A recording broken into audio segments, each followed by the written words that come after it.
10 minutes. Thanks, Cathaoirleach. I'm delighted to have the opportunity to speak briefly on the report entitled Accessibility of Public Transport for People with Disabilities.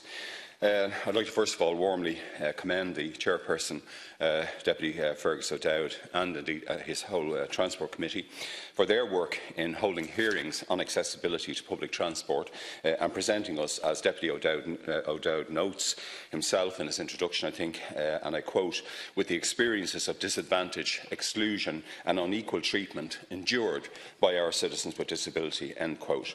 And of course that's a huge cohort of Irish society. I was struck particularly in the report by the comment of our colleague, Senator John Dolan, representing, of course, Disability Federation of Ireland, when he said in late 2017 that, and I quote, people with disabilities do not have their basic right to free movement, which is a very profound statement about, obviously, the whole level of accessibility to public transport and, indeed, all transport minister in this country. Other comments, of course, on public transport accessibility by witnesses to the committee also strongly challenged public transport operators and yourself, Minister, to urgently fulfil the accessibility principles of the UN Convention on the Rights of Persons with Disabilities, ratified by the Oireachtas last year. The 16 recommendations of the report, they seem a comprehensive overview of the steps Ireland needs to take urgently to implement full equal access, as indeed defined in your recommendation 1. The measurement of performance by transport operators and by all the agencies from the NTA down in recommendation 8 and the role of the National Disability Authority in recommendation 14, I think, are also particularly important. The Minister needs to respond with whatever legislation is necessary, Minister, on that measurement and holding people to account, and, if necessary, on sanctions to ensure that the National Transport Authority will put its responsibility to citizens with disabilities at the core of its monitoring of public and private transport companies. And, of course, we're talking about a huge cohort, as the report also notes, a huge cohort of our society, because in the 2016 census, 643,131 people indicated that they had a disability. And worryingly, of course, the unemployment rate, Minister, among persons with disability was reported at over 26%. And as Deputy Pringle has just said, of course, the lack of accessibility is also almost certainly a factor in that situation.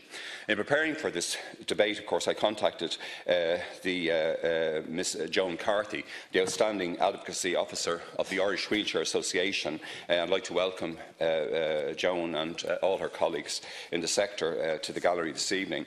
Ms Carthy very helpfully, of course, sent me a copy of the results of the Wheelchair Association's National Transport Survey from October 2018, just a few months ago, and they had well over 500 respondents from 28 counties around Ireland, and of course 66% of those respondents said they used public transport, although some of those who selected no did say that they used taxis.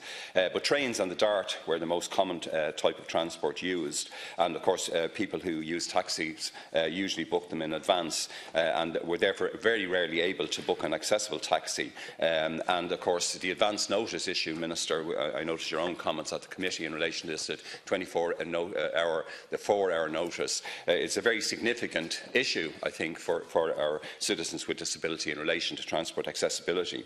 Of course, a large number of people use Dublin Bus weekly, 32%, or daily, 22%, but if companions were travelling together and are both in wheelchairs, they're unable to get on the same bus because of the space for just one wheelchair. And then we have the long-standing complaint, of course, about buggies being placed in the wheelchair space. And it's disappointing to see that 43% of respondents reported being refused access to the bus because of the ramp being broken, 24%, or a buggy in the wheelchair spot, 33%, or another wheelchair user already on board, 24%. But the Lewis generally seemed to get quite good ratings from people who responded to the survey. Of course, 64% of respondents said they had to give notice to their local station in relation to the Dart, and if they're going to travel by train. And of course, we've had in our own constituency, particularly in the station at Hope Junction, Donaghmede, Mead, had to make many representations to you, Minister, over the last few years on the problem when lifts are malfunctioning and the station, in fact, becomes a key station on the northern part of the Dart becomes totally inaccessible for citizens with disability.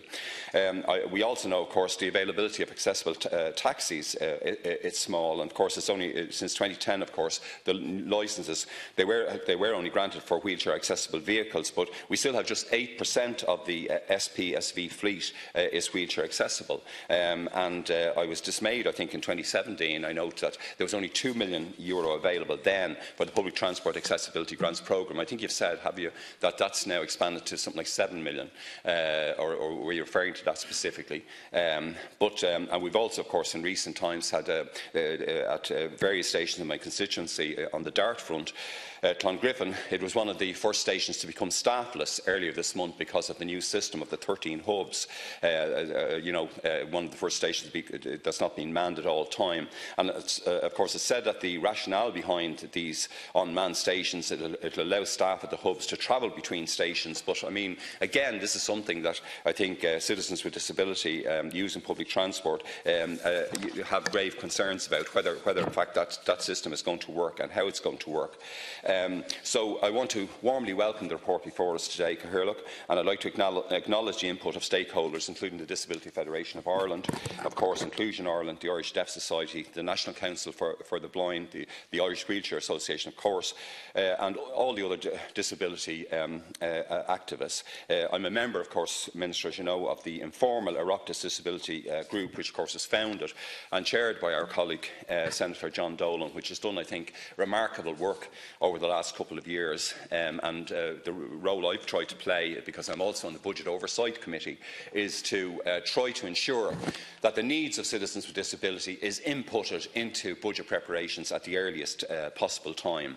But clearly, making all public transport fully accessible, it should be a priority, as you rightly say, for this whole Oireachtas, and something we can work together to achieve. Although we haven't signed the optional protocol, we have signed UNCP or CRPD, so we do have grave responsibility in this regard, and it's a responsibility I hope that we will be discharged. I read, obviously, as we all did, with great interest, contributions at the committee, and somewhat disappointing, I have to say, Minister, on your own behalf, and even listen to the CEOs, Mr Ray Coyne of Dublin Bus, Jim Mead, the Director for Irish Rail. It was very disappointing to read, for example, that Mr Ray Hernan of Bus Éireann said they were trying to get a balance between, and I quote, the commerciality of the situation, end quote, against their overall transport obligations. But that's a ridiculous comment, because the whole point of good public transport is to empower and facilitate every single user of the transport, including all citizens with disability. I also obviously welcome news that the Disability Authority is working with the National Transport Authority and academics from DIT and Trinity on improved data analysis. But it was also, I thought, a bit disappointing to read some of Chief Executive Officer Miss Anne Graham's contributions to your committee, Deputy O'Dowd. I mean, I think the CEO of the Transport Authority, she should be leading the organisation towards absolute 100% accessibility and asking you for whatever legislation or resources she needs to make that possible, to monitor what's happening, to ensure that the widest possible area of accessibility is available. Ms Graham, she wouldn't give a time frame for her target. The 28 million, I think that was in budget 2018, was mentioned. But of course, during the austerity years, it was our most vulnerable citizens very often, including those with disability, who suffered most.